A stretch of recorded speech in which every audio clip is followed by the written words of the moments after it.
Olá, eu sou Adolfo Neto, professor da UTFPR Curitiba. Estou aqui com a co-host do Fronteiras, Maria Cláudia Emer, também da UTFPR Curitiba. Tudo bem, Maria Cláudia? Tudo bem, Adolfo. Vamos a mais um episódio. Hoje nós vamos entrevistar Gustavo Pinto. Ele é professor da Faculdade de Computação da Universidade Federal do Pará e chefe de pesquisa, foi assim que eu traduzi o Head of Research, que está lá no seu LinkedIn, Gustavo, da ZUP Innovation.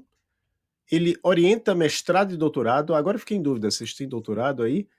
Mestrado e doutorado no Programa de Pós-Graduação em Ciência da Computação da Universidade Federal do Pará. E, principalmente, Gustavo é fundador, ex-co-host e roteirista, ex-roteirista, no caso, do Fronteiras de Engenharia de Software. Oi, Gustavo. Obrigado por ter aceito o nosso convite. Você tem algo a complementar aqui na sua apresentação? Pessoal, muito obrigado aí pelo convite. Uma satisfação gigante estar aqui com vocês, encontrar de novo vocês e parabenizar pelo esse trabalho que vocês têm feito, que já tem uma longa data, né? E, poxa, pelo amor, né? É difícil manter um trabalho assim por algum tempo. Então, muito obrigado e prazer imenso estar aqui. Eu só queria fazer uma clarificação pessoal, né? Então, eu sou um homem branco, tenho um cabelo grisalhos. Aqui, embora não dê para ver no vídeo, né? A gente está em casa e estou usando aqui os meus óculos de graus. Eventualmente, alguém me encontrar pela rua, já vai ter um parecer melhor de quem eu sou. Sobre o programa, né, Adolfo, você deixou aí a deixa, a gente tem, né? E, inclusive, a gente subiu de nota na última avaliação da CAPES. A gente estava CAPES 4, né? Vamos para nota 5, e nosso programa tem mestrado e doutorado também. Ah, maravilha, parabéns aí pro pessoal da UFPA. E a outra dúvida era se o título é chefe de pesquisa. Eu acho que é isso mesmo.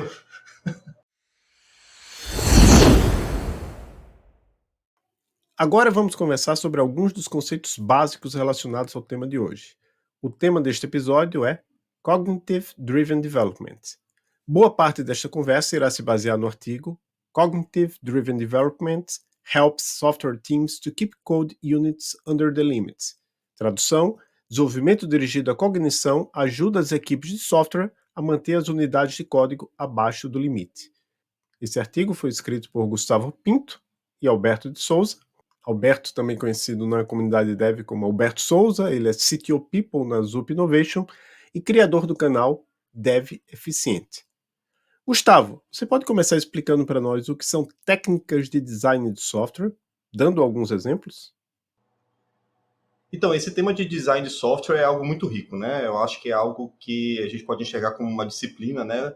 Como um guarda-chuva para diversas outras práticas de, de melhoria de qualidade de código, né? E o ponto curioso é que design de software não necessariamente é design de código, né? Então, design de software, ele pode também estar relacionado ao design dos testes, como os testes são escritos, ao design da documentação, como a documentação ela é elaborada, como ela é disponibilizada, como ela é acessível, né? O próprio design dos diversos tipos de artefatos que são utilizados no processo de desenvolvimento de software.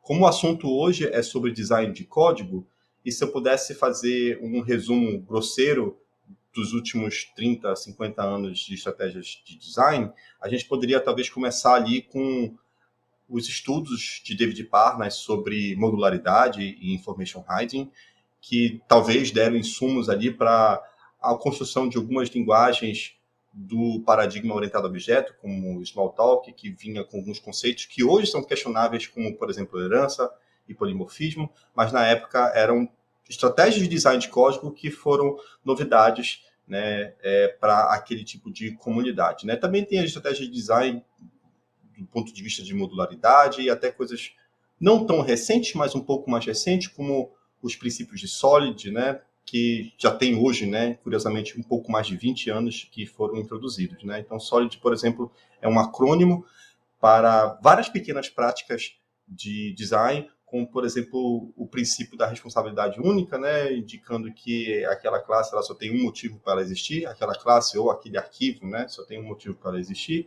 né? O princípio de que a classe ela deve ser aberta para a extensão, porém fechada para modificação, né? O que, de maneira geral, faz com que a gente, no final do dia, tenha códigos e produtos que sejam mais fáceis de serem entendidos, né? Então, acho que o princípio do design é facilitar o entendimento, que, por sua vez, facilita a manutenção, facilita a evolução e a modificação dos produtos de software. Aí nós queríamos também saber a respeito dessas técnicas, né? Existem tantas técnicas de design de software, então por que ainda são tomadas decisões ruins nessas áreas? Isso é curioso, sabe?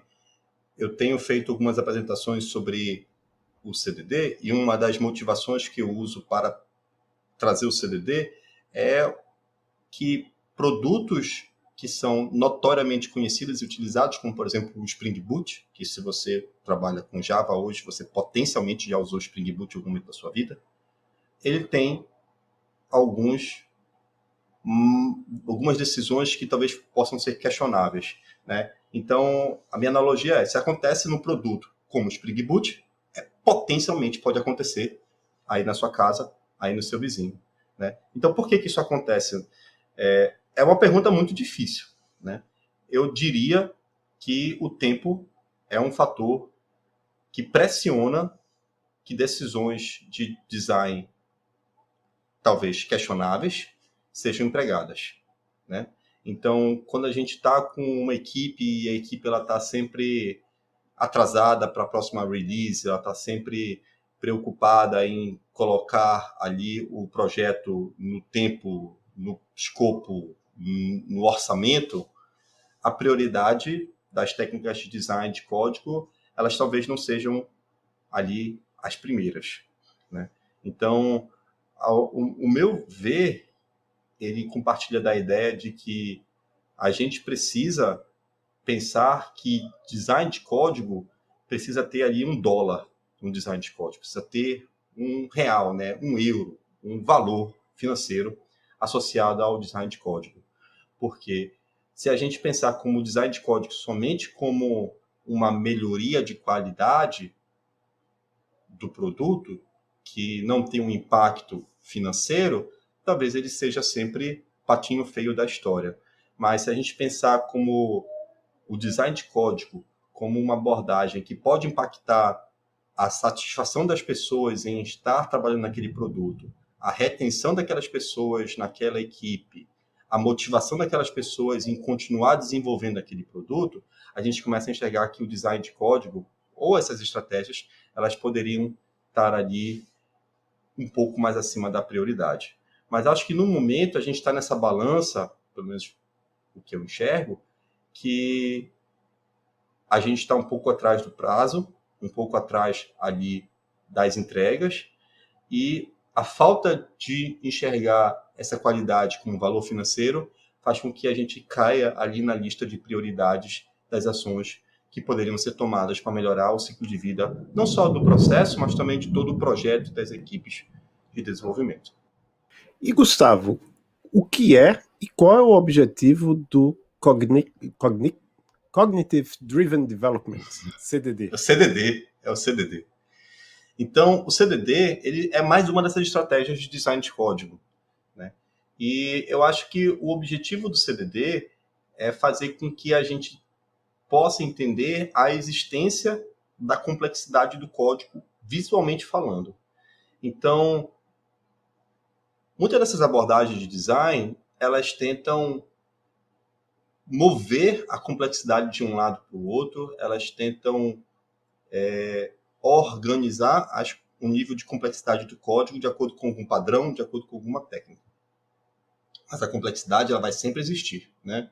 É difícil eu falar, olha, vamos fazer um sistema que interaja com 10 microserviços, que faça uso de 3 tipos de banco de dados, que interaja com os clientes na Black Friday, que não seja complexo, né? Tipo, não vai rolar. Então, eu acho que um dos benefícios ali mais chamativos do CDD é fazer com que essa complexidade ela exista visualmente para as pessoas, né? Então, não é aquele negócio de que, Adolfo, eu acho que isso aqui está estranho. Eu acho que aqui a gente podia refatorar, né? O CDD, ele tira esse eu acho e ele traz uma visão muito clara do que deveria ser feito para que aquele código ficasse de acordo com o nosso entendimento, né, e o das equipes também, que estão utilizando ali o CDD, mais fácil de entender e manter. Então, se eu pudesse dizer qual é o objetivo do CDD, eu poderia sumarizar em deixar a complexidade do código explícita, mas eu entendo que também tem outros benefícios associados ao uso do CDD. Então, um outro benefício do uso do CDD está relacionado a gente ter o limite de itens que a gente pode utilizar nas nossas classes, nos nossos arquivos. Então, essa ideia do limite é uma ideia que eu acho super interessante, porque se eu falasse para você, ouvinte, até que ponto esse método deveria crescer? Até que ponto o método ele é fácil de manter e qual é o momento que ele deixa de ser fácil de manter, né? E a mesma coisa para a classe, para o pacote, para o projeto, etc. Né? Então, é uma linha meio blurry, assim, né? Não é uma linha clara. Né? Então, quando é que o método ficou essa zona toda, né, que ele está hoje? Então, a ideia do limite, que é um dos pilares do CDD, é que a gente vai ter um limite muito claro de até que ponto as classes podem crescer. Depois desse limite, a gente tem ali a obrigação, a disciplina de mover elementos de complexidade de um lado para o outro. Como resultado, a gente acaba que tem a complexidade espalhada de uma maneira mais homogênea ao longo das entidades do projeto, do sistema. A gente não tem aqueles picos de complexidade naquelas God Class, naquelas classes que são super requisitadas, né? Então, eu acredito que, no final do dia, esses poderiam ser os principais benefícios do CDD. A gente trazer luz para a complexidade ali, nos nossos olhos, a gente ter essa noção do limite, que vai nos dizer até que ponto aquelas entidades podem estar crescendo, e, como consequência disso e do uso disciplinado, a gente teria a complexidade espalhada de maneira mais homogênea entre as entidades do sistema. Muito bem. E quais são as duas teorias psicológicas nas quais CDD é baseado? Isso é um ponto também super interessante. Só para dar a César o que é de César, né, CDD é uma teoria que foi cunhada aí pelo Alberto, né? Alberto, o Adolfo já comentou, né? Ele é o diretor da área ali na ZUP, e Alberto é uma dessas pessoas que está super interessada em melhorar o design de código das pessoas, melhorar a evolução de carreira das pessoas e tudo isso por meio de design de código, né? Então, Alberto, como estudioso que ele eventualmente, nas leituras que ele foi fazendo, encontrou ali na psicologia alguns estudos que ele pensou assim, putz, se eu movesse isso para o lado do código, talvez a gente pudesse ter algum benefício, né? Então, a primeira teoria é essa justamente a do limite. E a do limite, ela vem de um estudo muito conhecido, que vocês botarem aí no Google rapidamente, né? O número mágico 7, The Magical Number 7, né? Aí, esse é inclusive o nome do artigo, né? E entre parênteses, mais ou menos 2. Então, o que é que faz esse artigo, The Magical Number 7, mais ou menos 2? O que é que ele comenta? Ele comenta que a gente, como seres humanos, nós somos capazes de processar uma quantidade limitada de informação na nossa memória de curto prazo. Quanto mais informação a gente tenta receber e processar na nossa memória de curto prazo, maior é a nossa chance de perder a qualidade daquela informação e acabar não processando nada. Então, um exemplo clássico é aqui em casa, né? Meus filhos estão de férias, um ali está vendo TV, logo mais ele vai vir para cá, o outro está bem aqui, esqueceu que eu existo. Mas em algum momento eles vão vir aqui, vão me chamar, e eu estou falando com vocês, e vai vir uma outra ação, depois vai vir uma outra ação, e é o correio na porta. Então, a partir do momento que eu tenho várias informações sendo recebidas no mesmo momento, pela minha memória de curto prazo, a minha capacidade de lidar com essas informações vai indo para o ralo. Então, a ideia é que existam em torno de 6, 7, 8, dependendo do tipo de informação, dependendo da pessoa, que a gente é capaz de lidar, né? A partir de um certo momento, já era, perdeu, nem sei mais o que eu estava fazendo, nem sei mais qual era o ponto do meu trabalho. Então, essa é um resumo simplista desse artigo The Magical Number 7. A outra teoria, que é a teoria da carga cognitiva, que também é da psicologia e também é uma teoria bem discutida, bem debatida, tem um bom número de citações ali do pessoal que já vem trabalhando nisso há algumas décadas. Então, o meu outro resumo simplista dessa teoria é que vão existir diferentes tipos de objetos. E esses objetos, naturalmente, vão ter uma carga cognitiva diferente. Ou seja, por exemplo, uma coisa é eu ir no restaurante e pedir um hashi para eu comer ali o meu sushi. O hashi, ele insere uma carga cognitiva diferente para as pessoas que não estão acostumadas a comer com hashi.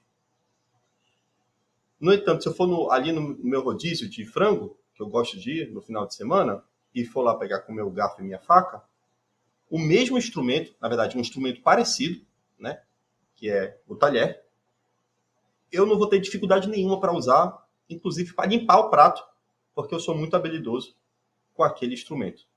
Então, a ideia é que eu vou ter objetos muitas vezes parecidos em suas funções, mas que vão ter diferentes níveis de complexidade para que eu possa lidar com esses objetos. E isso vai variar também de acordo com a minha experiência, com o meu uso, com os tipos dos objetos. Então, a gente tem basicamente essas duas teorias. A teoria de que eu só consigo processar um determinado número de informação na minha memória de curto prazo, e a informação que eu estou lidando, ela tem diferentes níveis de complexidade. Então, a gente traz essas duas ideias para o código-fonte. Né? Então, qual é a primeira ideia? É a ideia do limite, como eu estava mencionando.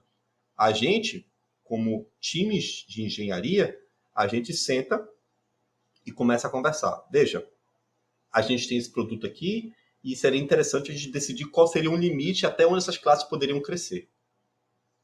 E aí a gente vai pegar os itens de código ali que eles eventualmente inserem complexidade para aquele time.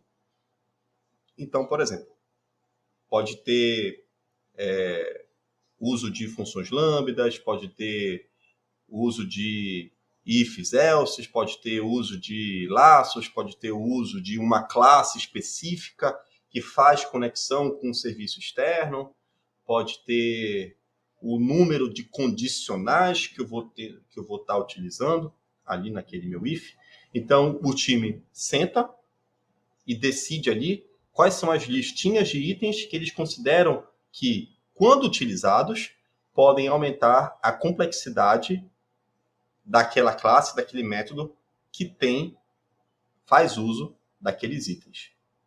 E a gente sabe que nem todos os itens têm o mesmo nível de complexidade, logo, vamos supor, um time acredita que usar um if é uma coisa corriqueira, embora insira complexidade. Então, isso somaria, por exemplo, 1 ponto na minha métrica do CDD. Mas usar lambda, expressão lambda, é uma coisa que não parece ser muito usual, me requer ali um pouco mais de confabulação, que é que eu estou passando ali, ainda mais aquele lambda cheio de map e filter. Então, ali eu acho que poderia ser 1,5, 2. E vocês percebem que essas decisões, elas vão variar de acordo com os times, porque os times vão decidir quais são ali os itens que precisariam ser utilizados e computados, e também o peso de cada um desses itens, o peso de complexidade de cada um desses itens.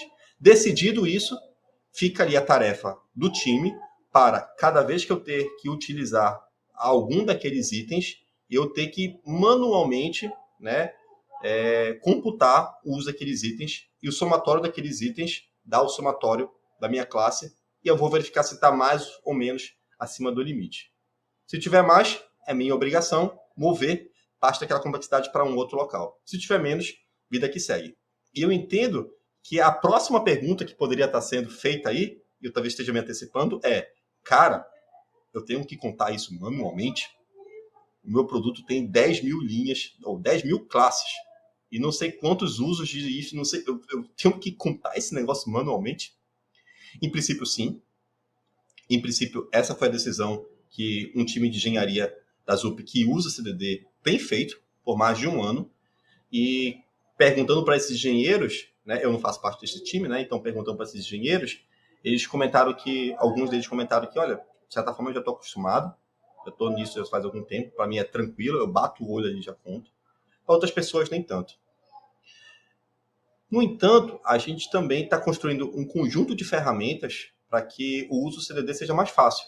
Né? Então, a gente está construindo plugin para IDE, a gente está construindo ferramentas de linha de comando, dessas todas que fazem esse tipo de análise estática de código, para que esse trabalho não seja um trabalho manual, que a gente sabe que no dia a dia, é uma técnica nova, é um negócio que eu tenho que ficar olhando e eu ainda tenho que ficar contando. Pode trazer uma certa confusão ali das pessoas. Mas a nossa experiência no uso do CDD indica que a parada faz sentido. Faz sentido do ponto de vista da qualidade do produto que está sendo desenvolvido.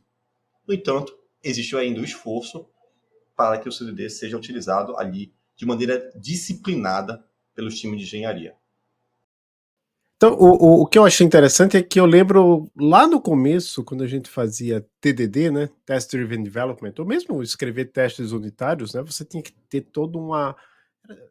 Eu me lembro que eu fiz isso muito tempo atrás, né? Você tinha que pegar o Eclipse, baixar um negócio do JUnit, o JUnit Jar, não sei o que. Dava um trabalhão fazer TDD em Java, na época eu programava em Java. Hoje em dia, qualquer linguagem você faz uma coisa assim, para LX, você cria um novo projeto, já vem os testes lá pronto. Então, acho que talvez esse seja o caminho também do CDD, né? Não estou querendo dizer que são a mesma coisa, que estão no mesmo nível, não são níveis diferentes, mas talvez seja por aí, né? Tendo com o tempo, com mais e mais ferramentas, seja mais fácil adotar o CDD. Tô certo? O meu entendimento é que não basta as ferramentas. As ferramentas, beleza, elas vão ajudar. Mas as ferramentas elas têm que estar, de uma certa forma, integrada no ambiente de desenvolvimento de uma forma muito suave para que o dev não tenha que ficar fazendo chaveamentos de ferramentas.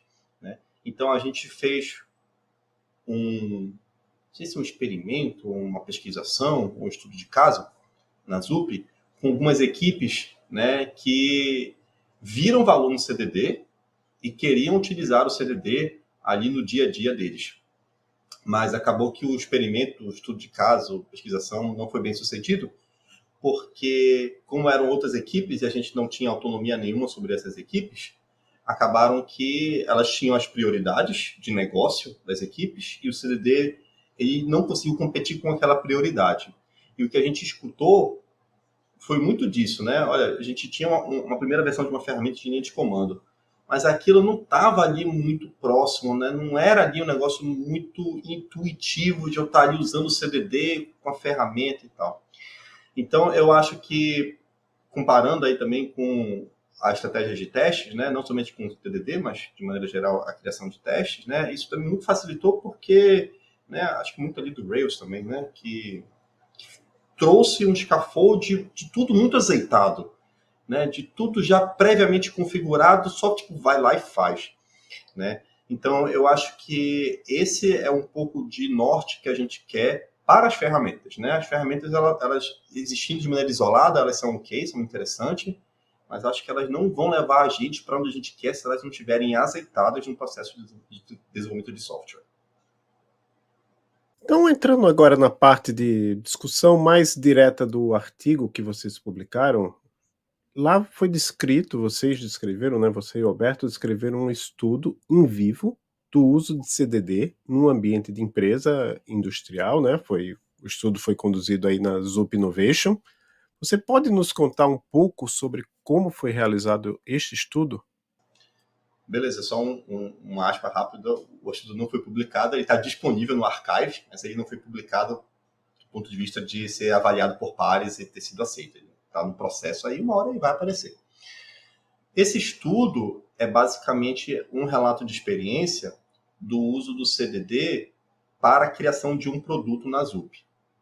Então, o produto ele tem mais ou menos um pouco mais de 1 ano de vida, e desde o primeiro commit daquele produto, a ideia é que uma das estratégias de design de código seria o CDD. O CDD ia ser ali a menina dos olhos desse produto. E assim foi, né? Assim, o time tenta ser disciplinado, o time tenta ali estar computando as coisas manualmente na época, porque a gente não tinha ainda as ferramentas. E o estudo ele se baseia em algumas análises de código que a gente fez olhando para esse produto, que é um conjunto de serviços. E também, depois que a gente tinha algumas intuições iniciais sobre o uso do CDD nesse produto, sobre o impacto do CDD nesse produto, a gente voltou nos times para confirmar, olha, isso aqui, você acha que faz sentido? Isso aqui, você vê alguma associação com o CDD? Então, a gente meio que fez essa validação, né, dos dados que vinham ali dos repositórios para as pessoas que estavam envolvidas na construção daquele produto. A gente descobriu algumas coisas que eu particularmente achei muito interessante. Então, talvez o principal achado do trabalho é que, ao longo da evolução do produto, e como qualquer produto, a gente começa ali no dia zero com um número muito pequeno de classes. Uma classe, 2, 3, 5. E ao longo do ano, o número de classes vai aumentando naturalmente. Tem uma figura no artigo que mostra uma evolução no número de classes, uma crescente quase que linear. Então, o número de classes vai aumentando quase que linearmente durante a evolução do produto. Por outro lado, nessa mesma figura que está no artigo, a gente tem ali a média do tamanho das classes.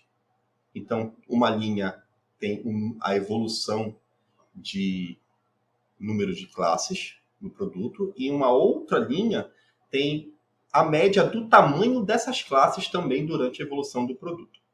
Então, eu já comentei que o número de classes vai aumentando quase que linearmente, e o tamanho das classes ele também vai aumentando, tem um pico muito grande no começo, porque, obviamente, no começo as classes são muito pequenas, né? 5, 10 linhas de código, e elas vão aumentando, e em algum determinado momento, depois eu acho de uns 3, 4, 5 meses de evolução de produto, parece que tem um certo platô ali no tamanho das classes, na média do tamanho das classes.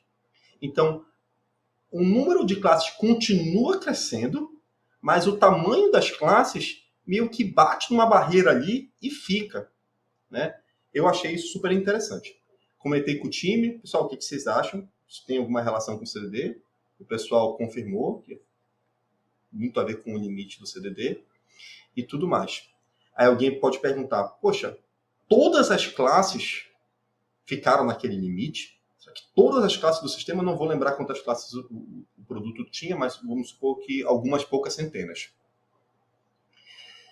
Todas as classes estão dentro do limite? Não. Nem todas ficaram dentro do limite, né? O pessoal também observou que algumas classes, alguns domínios de classes são bem mais difíceis de ser colocados naquele limite estipulado.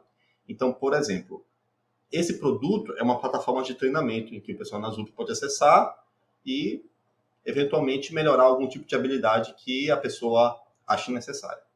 E como uma plataforma de treinamento, ela tem as teorias que envolvem a construção dos treinamentos, que são implementadas ali no produto. Essas classes que são chave, né, são essas classes core, essas classes das teorias, elas são muito ricas em funcionalidades, em requisitos, né? E fica muito difícil para que essas classes que são chave no sistema fiquem no tamanho estipulado do limite que o time decidiu. Então, houveram ali algumas estratégias que o pessoal decidiu, né? Vamos criar classe 1, classe 2, classe 3 dessa mesma funcionalidade, ou então vamos aumentar o limite somente para esse domínio e tudo. Mas, de maneira geral, o time ele observou que ali, naquele conjunto de classes, o limite não estava indo muito bem e tentou propor estratégias para isso. Então, eu acho que isso é um pouco interessante, porque, do ponto de vista da disciplina, a gente observa, olha, veja, a gente tem aqui um caso excepcional, a gente precisa tratar. A gente não abre mão, chuta o balde e vai que vai, né? Talvez as estratégias que a gente tenha adotado, ou que o time adotou, possam não ser as mais interessantes, mas, novamente, eu acho que é o ponto de ainda amadurecimento. Existem diversas classes de domínios que não cabem muito bem aqui. O que a gente poderia fazer com essas classes, né?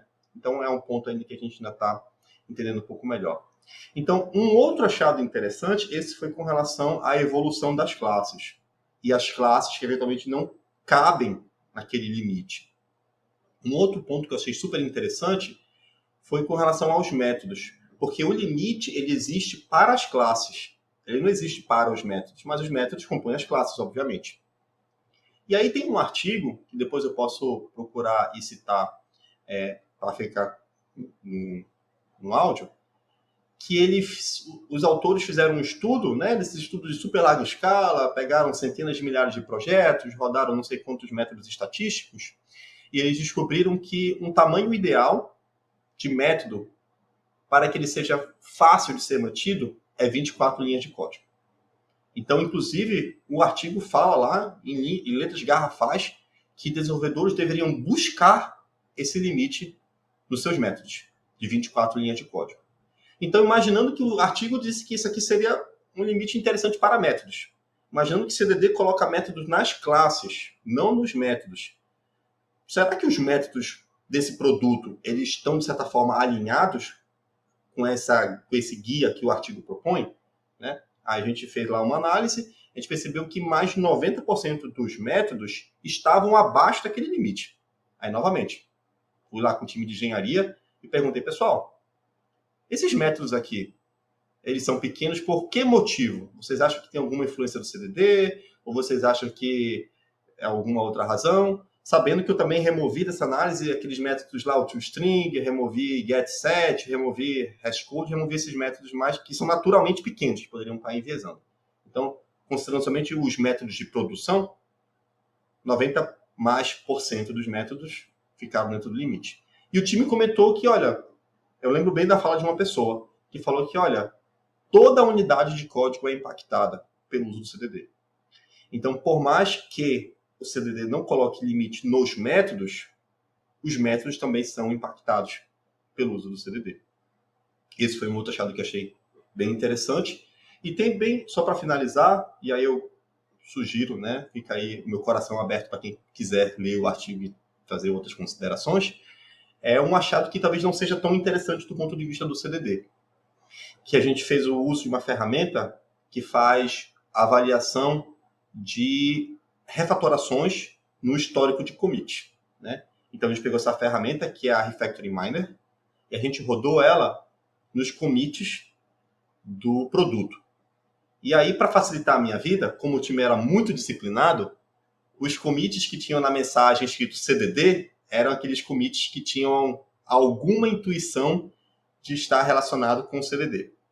Então o time foi disciplinado a esse ponto. Eu não precisei varrer em todos os commits, varrei somente nesse grupo de commits de CDD. E o que a ferramenta encontrou?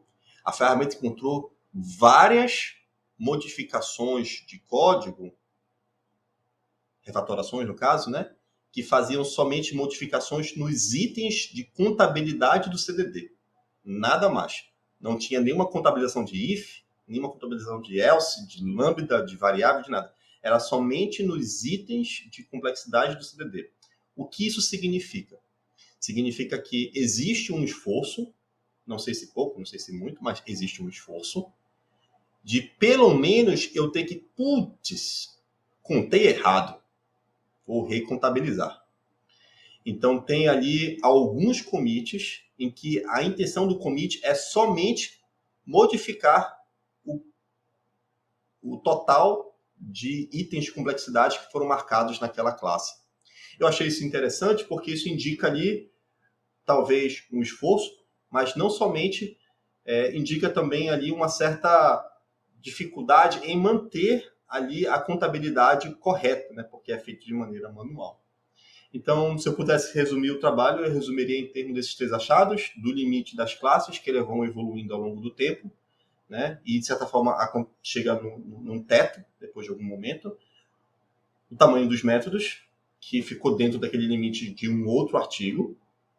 E, por fim, essas refatorações guiadas por CDD que têm a intenção somente de ajeitar a contabilização dos itens de complexidade do CDD. Certo. E ainda a respeito desse artigo, quais são as principais limitações que vocês encontraram? Eu acho que, como todo estudo, né, dentro de uma organização, a gente vai ter as limitações da organização. Então, por exemplo, é um estudo que olha somente para um sistema, né? Se a gente for olhar os artigos aceitos de ICSE desse ano, que saíram recentemente, eu acho que nenhum ali vai ter um olhar somente para um sistema. Vai ter ali algumas dúzias, centenas, facilmente, milhares, milhões. Por outro lado, a gente entende que a gente tem um olhar muito profundo das coisas que estão acontecendo ali. A gente tem ali o double check com as pessoas que estavam envolvidas, mas de toda forma é uma limitação de um sistema. Além de ser um sistema, é um período relativamente curto de evolução do sistema, né? Então é um ano de evolução do sistema. E a gente sabe que os produtos eles existem por anos, né? Décadas. A gente tem ali somente uma pequena janela de tempo. A nossa equipe de engenharia também é uma equipe relativamente pequena, né? Então a gente conta com pessoas de front-end, com pessoas de infraestrutura, mas as pessoas que estavam ali trabalhando com CDD são pessoas que trabalham mais na parte do back-end e são somente 2 pessoas mais uma outra pessoa que não está envolvida diretamente. Então é um grupo basicamente de 3 pessoas. Então, em termos de impressão numérica, eu tenho certeza que o artigo não impressiona ninguém por um número de ações, objetos e entidades que estão sendo estudadas. Mas do ponto de vista acho que de profundidade e estudos que são dificilmente feitos por conta do contexto, eu acho que isso é um ponto super interessante do trabalho, embora eu também entendo que é muito difícil generalizar para qualquer outro tipo de sistema por aí. E vocês planejam fazer mais estudos com CDD? Vários. Na verdade, CDD é a minha agenda de pesquisa recente, né? Então, a gente está, nesse momento, construindo a metodologia de um novo estudo. A gente já fez um piloto e depois a gente vai executar ele, mas acho que agora somente, não sei exatamente quando esse podcast vai estar no ar, então eu imagino que a gente vai executar somente na primeira semana de janeiro, que para os ouvintes pode ser passado, para a gente ainda é futuro aqui. Então, nesse estudo, o que a gente acredita é o seguinte: CDD ele ajuda a trazer luz para os itens de complexidade de código. Então, imagina que a gente aqui, eu, Maria e Adolfo, somos uma equipe de desenvolvimento. E para a nossa próxima sprint, que vai começar somente lá no dia 2 de janeiro, a nossa primeira tarefa é achar os pontos mais cabulosos do sistema e refatorá-los. Aí, a gente poderia ter uma estratégia muito simples. Maria, você olha aí, Adolfo, você olha aqui, eu vou olhar ali. Em algum outro momento a gente senta junto e discute o que cada um encontrou. Olha, eu acho que é essa classe, eu acho que é essa outra, pode usar linhas de código como uma métrica, pode usar talvez um outro tipo de métrica, como métrica CK, sei lá, complexidade ciclomática, enfim. Ou pode simplesmente olhar o código e achar que está ruim. Eu acredito que o uso do CDD ele pode auxiliar os times para apontar os locais de código que são críticos e que mereçam atenção. Então, os times de engenharia que já tiveram algum contato com o CDD, eles já derivaram uma lista de itens de complexidade que a gente pode estar utilizando como base. A gente tem essas listas de itens e a gente agora, com o uso das ferramentas que estão um pouco mais evoluídas, a gente quer tentar direcionar as oportunidades de refatoração para aquilo que o CDD está mostrando. E aí o ponto de interesse da gente fica no seguinte: será que os times de desenvolvimento eles concordariam com os itens de complexidade que o CDD está sugerindo? Ou será que eles discordariam, né? Eu acho que isso é o ponto mais interessante, né? Então, nesse experimento, o que a gente quer? A gente quer convidar o pessoal da ZUP. Vamos lá, pessoal? Sábado de manhã, vamos pegar aqui uns vouchers de iFood para a gente poder usar umas ferramentas aqui e tentar ver se a gente, ou se vocês, melhor dizendo, vocês são direcionados para esse local de complexidade que o CDD está apontando e se vocês concordam, discordam, se vocês encontrariam outros pontos, etc. E se vocês realmente usariam isso para direcionar, apontar a complexidade dos produtos de vocês mais para frente. Um outro estudo que a gente quer fazer, mas esse ainda está mais embrionário ainda, é o seguinte: a gente sabe que diferentes linguagens têm diferentes construções, que obviamente têm diferentes tipos de complexidades para as pessoas que estão usando aquela linguagem, né? Então, o Adolfo é um cara da unidade do Elixir. Obviamente, se ele vê um código em Clojure, pode ser que Adolfo dê uma balançada ali, caramba, que parada é essa aqui? Né? Assim como eu, se olhar para o código de Elixir que Adolfo escreve ali no GitHub dele, eu vou, obviamente, bagunçar minha cabeça o que está rolando aqui. Então, um outro item de trabalho que a gente quer desenvolver mais para o futuro é quais são esses itens de complexidade que são inerentes de linguagem. Olha, Elixir tem esse, Clojure tem esse, Java tem esse. E quais são aqueles que são independentes de linguagem? Existe algum item de complexidade que ele é independente de linguagem? E a gente quer, com base nisso, eventualmente construir as ferramentas que elas possam estar apoiando ali o pessoal a encontrar esses itens e, eventualmente, trazer luz para a complexidade. Então, bastante gente trabalha com Kotlin, com Swift, etc.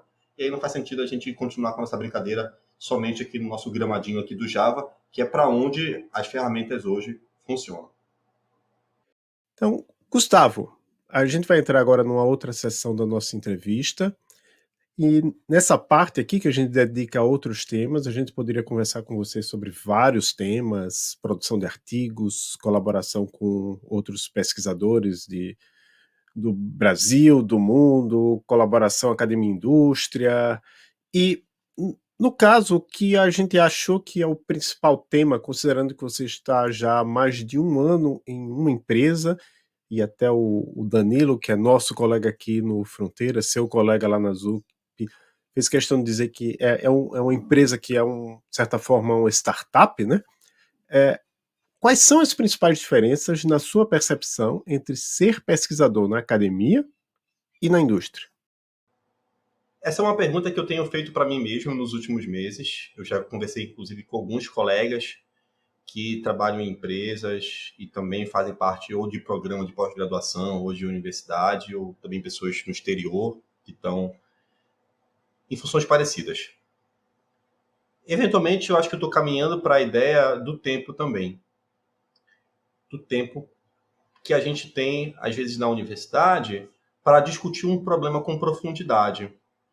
Então, faz algum tempo que eu não visito a universidade com o tempo que eu visitava no passado, e eu me lembro bastante de estar na universidade, andando ali, tomando um café, falando sobre pesquisas.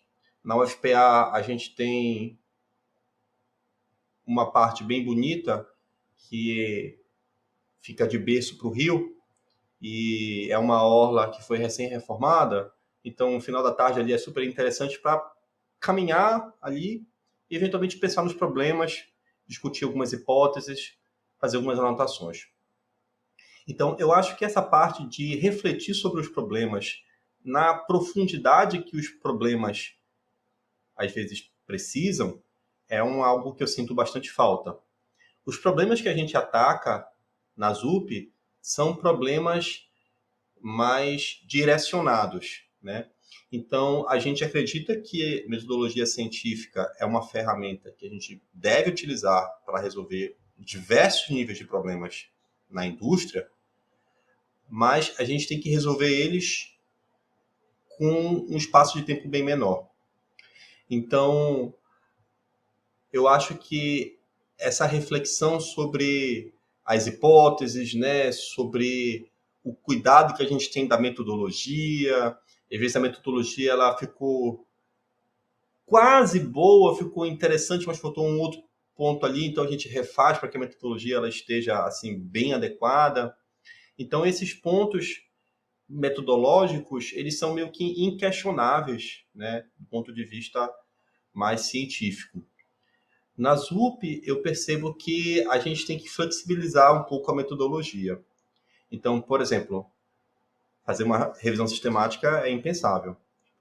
Não vai rolar. Por design, não vai rolar. Passar um ano e pouco para entender o estado da arte, por design, já deu ruim. Então, a gente tenta fazer uma revisão, estilo revisão rápida, né? Pegar ali um conjunto de artigos que a gente entende, que são interessantes, pegar mais ali alguns conjuntos de artigos que citam aqueles trabalhos, pega ali 5, 10, estuda, lê, faz um resumo e acabou.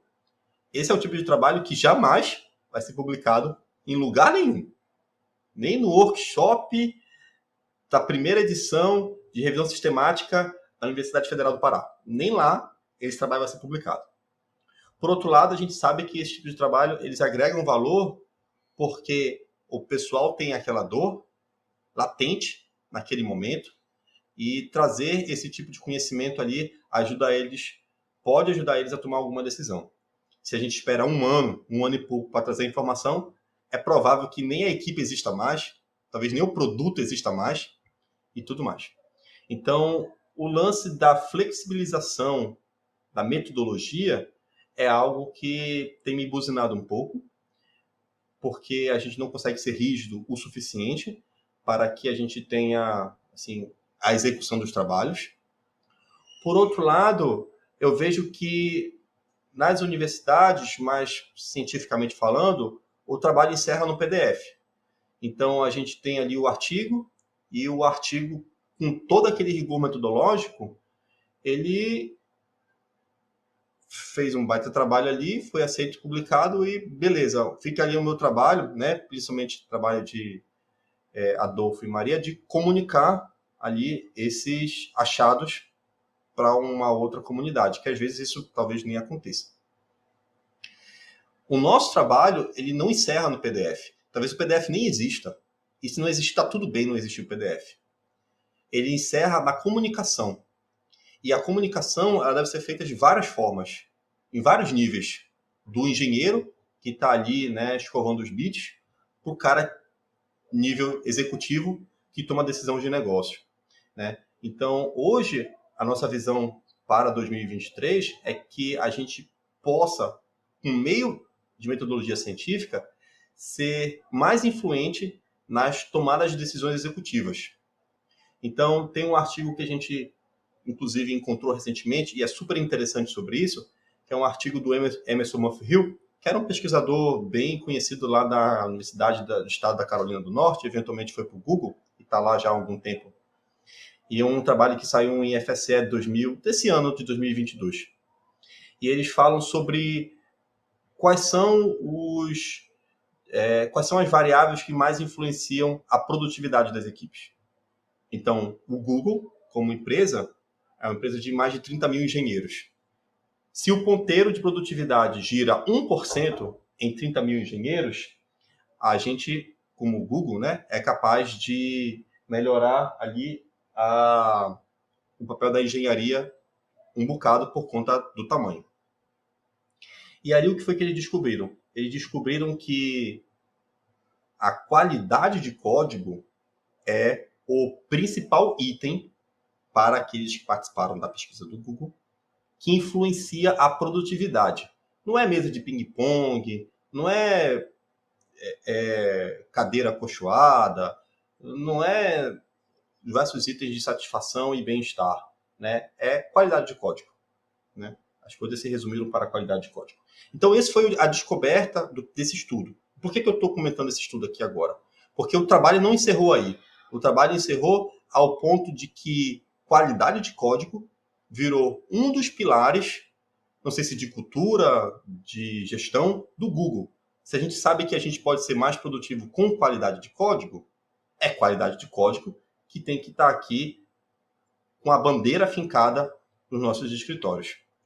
Então, eu acho que isso serviu um pouco de radar para a gente, né? A gente quer que as nossas pesquisas, obviamente, a gente seja capaz de entender os problemas, trazer sugestões, publicar nos veículos acadêmicos, mas não somente. A gente quer também ser capaz de impactar as equipes e o negócio da ZUP por meio da metodologia científica. Então, Só esse outro contraponto que o trabalho não encerra ali no PDF, o PDF talvez nem precise existir. E o que você tem aprendido na indústria que pode levar para a academia, Gustavo?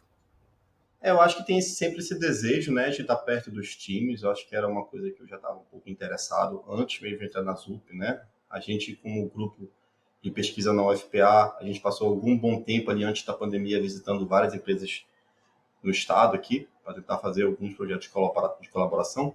As coisas nem sempre caminham, né, na velocidade e da forma que a gente gosta, né? Mas, assim, eu acho que esse anseio de estar ali colaborando de uma maneira um pouco mais ampla, né, não somente do ponto de vista científico, mas também do ponto de vista, né, industrial e também, eventualmente, no apoio na sociedade, eu acho que era uma coisa que estava me buzinando ali um pouco, né? Eu acho que estar próximo dos times também faz com que a gente entenda mais exatamente como direcionar nossas pesquisas, né?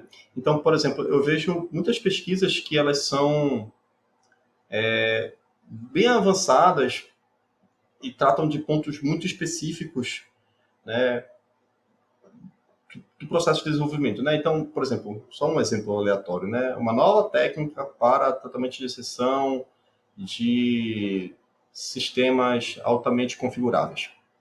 Um exemplo. Nem sei se tem. Chutei aqui agora, né?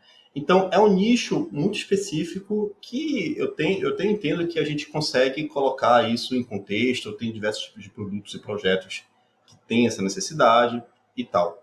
Mas eu tenho visto também algumas necessidades que elas não são tão avançadas como o que as pesquisas que a gente faz levam a gente, né? Então, um exemplo bem clássico. A gente precisa escrever testes. Escrever teste é uma parada importante. Acho que tem pouco questionamento sobre por que devemos escrever testes. Mas testes ainda não é cultura de muitas equipes de desenvolvimento.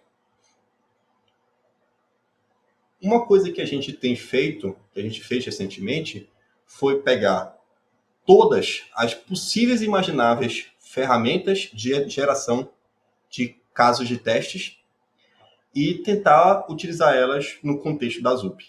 Porque se as pessoas têm dificuldade em escrever testes, se eu tiver uma ferramenta que gere testes, eu já acelero ali, nem que seja 1% da vida da pessoa. Depois ela vai lá, dá uma ajeitada ali, aqui, e vida que segue.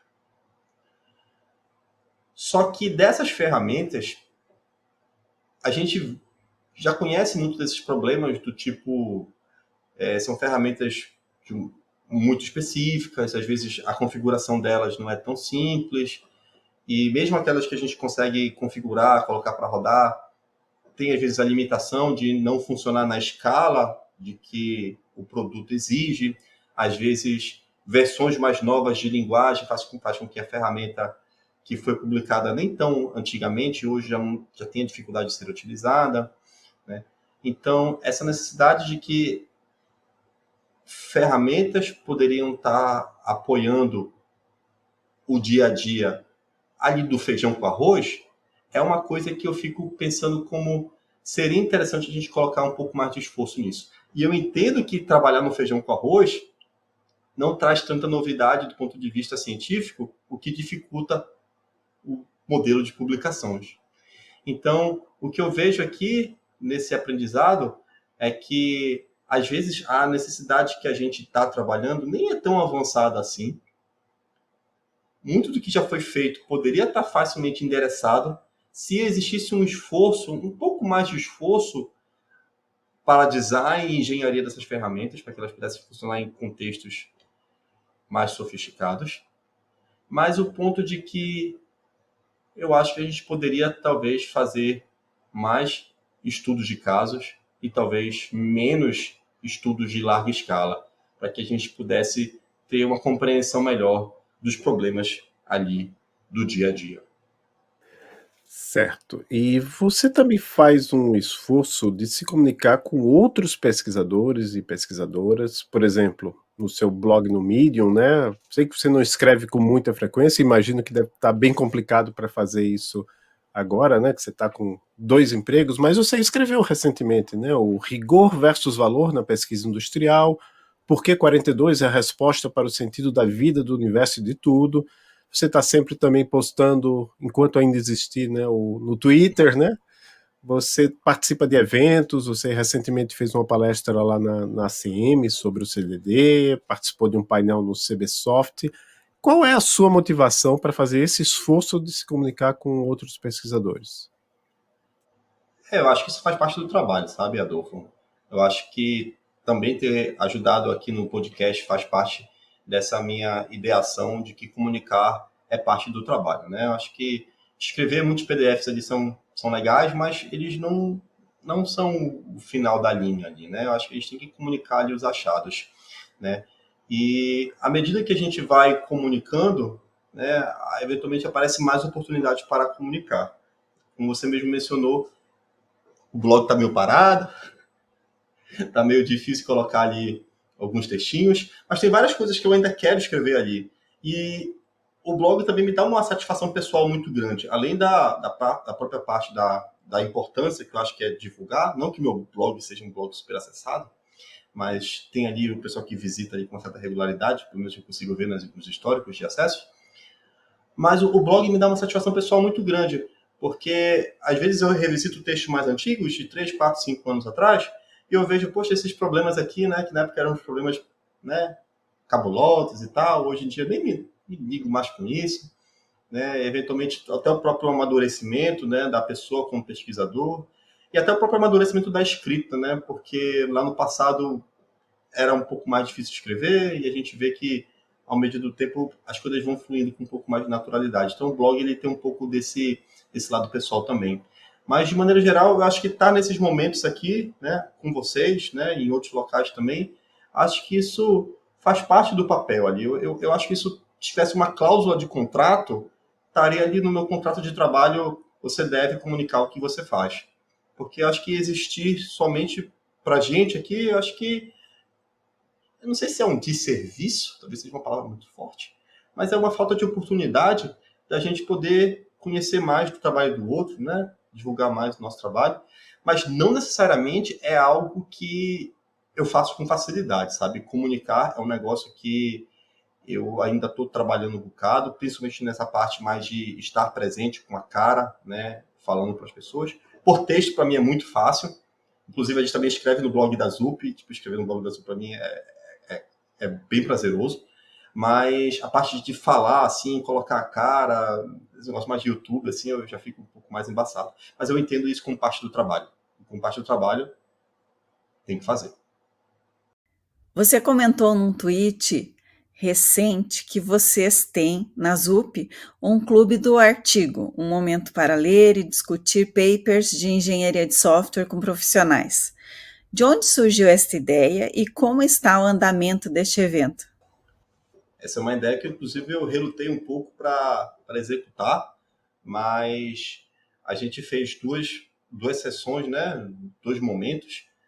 São momentos mensais que a gente chega para ler o artigo, discutir com os Zupers, né? Que são as pessoas que trabalham na Zup. A ideia ela veio do Alberto, né? Alberto, acho que ele está sempre coçando ali para saber o que mais a gente poderia fazer.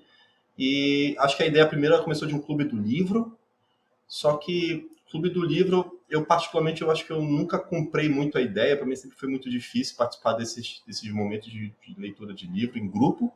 E aí o Clube do Artigo, eu talvez tinha feito essa analogia de que talvez não fosse, sei lá, tão fácil ser digerido como o Clube do Livro, porque o livro é longo, né? Às vezes a gente está falando de coisas separadas, nem sei se eu entendi direito o livro. Então acho que eu levei um pouco disso para o Clube do Artigo, né? O Clube do Artigo é esse momento mensal que a gente reúne ali com o apoio do marketing, né? A gente faz uma divulgação para o pessoal lá dentro. O primeiro artigo que a gente leu foi um artigo que tentava descrever as estratégias de sair do microserviços para o monolito de volta, né? Esse artigo, inclusive, foi escrito por um brasileiro, o Nabor Mendonça, e ele fala sobre um relato de um produto, acho que é Istio, o nome do produto, que é um produto de um consórcio de várias empresas, Google, IBM e outras, que em algum momento eles tomaram a decisão de que não fazia sentido manter o produto como microserviço e decidiram voltar para monolito. Esse foi um artigo super interessante por vários motivos. Primeiro, é o artigo que menina dos olhos, né? Microserviço todo mundo quer fazer, todo mundo quer usar e parece que a decisão já vem tomada antes que o produto exista, né? Vamos escrever um microserviço. E eles estão dizendo o contrário. Vamos sair do microserviço. E aí também eles deixaram bem ali algumas regrinhas de quando fazia sentido ser microserviço e quando não fazia sentido, e aí eles eventualmente perceberam que aquelas regrinhas elas apoiaram a decisão de mudar para o monolito. E o uso dessas regrinhas também acho que foi super interessante para que a gente, como dev, a gente pudesse apoiar melhor nossas decisões. A gente não decide aqui no grito. Adolfo, ei, Maria, ei, não sei o quê. Não, a gente não decide no grito, né? Vamos ver o que a literatura diz. Né? A literatura especializada diz, olha, tem essas condições. Né? Eu acho que isso também faz alguma certa influência nas decisões das pessoas que vão tomar depois. Olha, o artigo tomou uma decisão assim. Por que a gente vai tomar uma decisão dessa maneira que a gente toma toda? Eu acho que, por fim, o artigo foi um artigo publicado na Internet Software, que é uma revista escrita majoritariamente, eu diria, por pesquisadores, mas ela é endereçada majoritariamente, eu diria, para praticantes. Então, é uma revista com o escopo mais curtinho, os artigos são menores, são excelente formatados, e a parte metodológica, ela que às vezes assusta, né? Os testes estatísticos, né? Todas as abordagens, é meio que omisso ali nesses artigos, né? Muitos artigos têm, mas não é algo que é muito requerido. Então, para o leitor da indústria, eu acho que é algo que dá para digerir com uma certa facilidade. Então, esses foram algumas das decisões que talvez embasaram essa leitura desse primeiro artigo, e foi super interessante. Algumas pessoas comentando, putz, eu já vivi isso, eu estava exatamente nesse produto ali, obviamente sem a decisão de mudar de volta para monolito, mas eles viram que ali não estava dando certo, e eles tiveram a realização que, poxa, isso não está dando certo por conta disso, né? Então, acho que ter essa reflexão foi um ponto super interessante do momento, né? A gente se encontrar ali na literatura e ver o que isso aconteceu comigo. O segundo momento, né, como a gente está ainda embrionário no Clube do Artigo, o segundo momento foi para ler um artigo sobre testes, né? Então, tem um artigo super interessante que foi publicado, acho que em X, eu não sei se esse ano ou no ano passado, na trilha da indústria, que os autores, né, eles fizeram um levantamento de 29 hipóteses de testes, né, para a criação de testes, para a escrita de testes. Dentre essas hipóteses tinha: o teste tem que ser bem modularizado, o teste tem que ter pelo menos uma assertiva, uma assertion, o teste ele tem que testar somente uma única funcionalidade, né? A gente tinha 29 dessas hipóteses.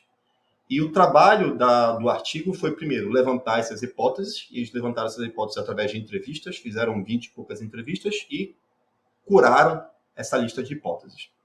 Depois eles pegaram essa lista de hipóteses e priorizaram com um segundo questionário. Fizeram um questionário de alta escala, as pessoas tinham a obrigação de marcar qual daquelas hipóteses concordavam um pouco, ou discordavam muito. Na escala Likert de sempre. E aí, no final do dia, eles tinham aquele artigo com as hipóteses priorizadas. Então, esse foi o artigo que a gente leu. Então, a gente sabe que teste é uma parada importante. A gente sabe que a gente quer testar mais e melhor. E esse artigo ele tinha um conjunto de práticas ali que eu acreditava que pudesse ser interessante para as pessoas. Porque, do contrário, por que você está testando desse jeito? Por que você escreveu esse teste assim? Eu escrevi porque o outro teste estava assim, porque eu escrevi porque eu achei que seria interessante e tal. Né?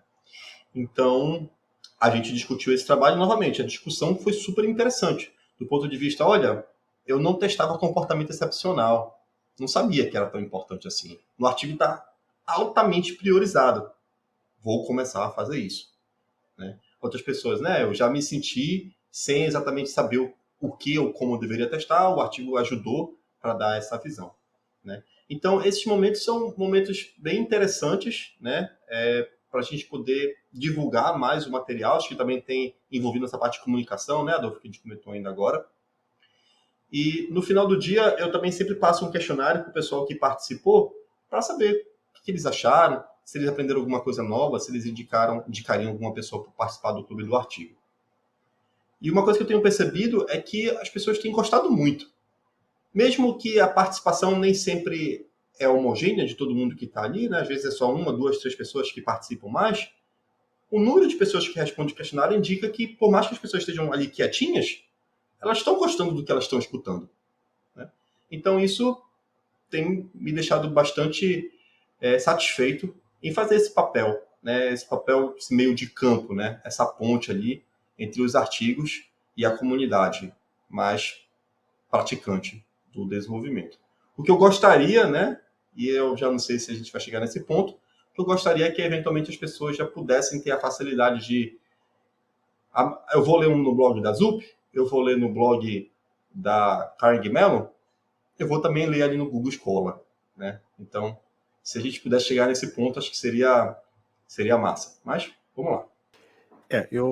A primeira pergunta que eu quero fazer sobre isso é as pessoas que participam, isso conta para elas como hora de trabalho? Conta. Certo, porque eu lembro que eu participei em muitos meetups, né? São coisas que os próprios desenvolvedores organizam, participam no Brasil e no mundo, né?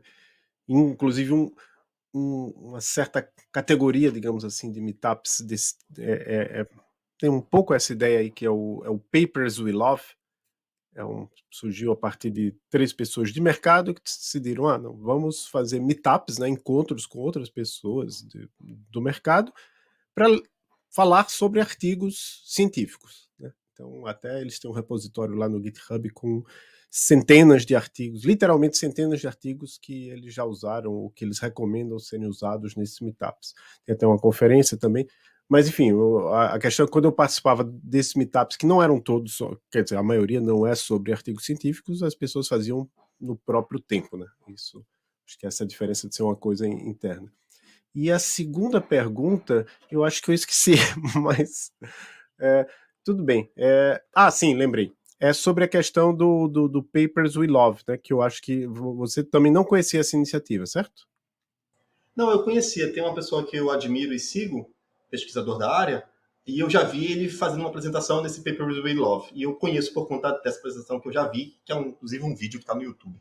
Certo. Mas, enfim, estamos chegando agora quase ao final do nosso episódio e a gente vai fazer aquela pergunta, e eu gosto sempre de lembrar todos e a todas que entrevistamos que a gente não espera que você preveja o futuro ou nada parecido, mas para você, Gustavo, qual é a próxima fronteira da engenharia de software? Eu escutei uns episódios anteriores só para me situar melhor sobre as respostas que estão sendo feitas ali nessa última perguntinha. E, eventualmente, eu percebi, talvez de uma maneira mais enviesada, confirmatória, porque eu estava já esperando isso, então eu já tinha percebido pelo meu próprio viés, que a fronteira é pessoal, né? Não é a fronteira da comunidade, né? Talvez é a fronteira da pessoa. E eu estava meio que esperando isso porque a minha próxima fronteira, a fronteira que eu queria puxar um pouco mais para o meu lado, é fazer com que esse ciclo de pesquisa ele pudesse chegar no final, né? Então, a gente começa com a ideia, com a hipótese, a gente testa a hipótese, a gente desenha a metodologia para testar a hipótese, gera os resultados, escreve o PDF e comunica. Só que eu acho que a gente tem que fechar esse ciclo aí de que essa comunicação ela tem que ser um pouco mais efetiva, né? Do ponto de vista de bora lá, time, né? Vamos lá, pessoal. Eu sei que talvez pela posição que eu tô num momento um pouco mais fácil de fazer com que essa fronteira ela seja um pouco esticada. Mas eu penso também bastante em como que a gente poderia não buscar as pessoas para estar no nosso momento. A gente sempre fala por que as pessoas visitam, por que os devs visitam pouco o CBSoft, por que os devs visitam pouco os eventos. Mas por que a gente visita poucos os eventos deles também, né? Então, eu acho que a minha fronteira pessoal, ela não é muito metodológica, não é muito técnica, é uma fronteira mais da comunicação. Como é que a gente estica essa palavra para as pessoas que estão ali do outro lado da ponte, né? O Twitter, ele servia um pouco para isso, mas o que mais, né? Então, eu acho que o exercício ali é pensar nessas estratégias, e eu acho que parte do meu trabalho, né, e falando já no trabalho da ZUP, é fazer com que essa comunicação gere movimento. Então, uma coisa é a gente bater na tecla, né? Então, eu estou batendo na tecla do CDD já tem algum tempo. Quem quiser me chamar para falar sobre o CDD vai ser um prazer enorme. Mas qual que é a chance das pessoas que estão escutando amanhã adotarem o CDD? Talvez seja pequena, por conta que a gente já comentou aqui sobre tempo, prazo, escopo.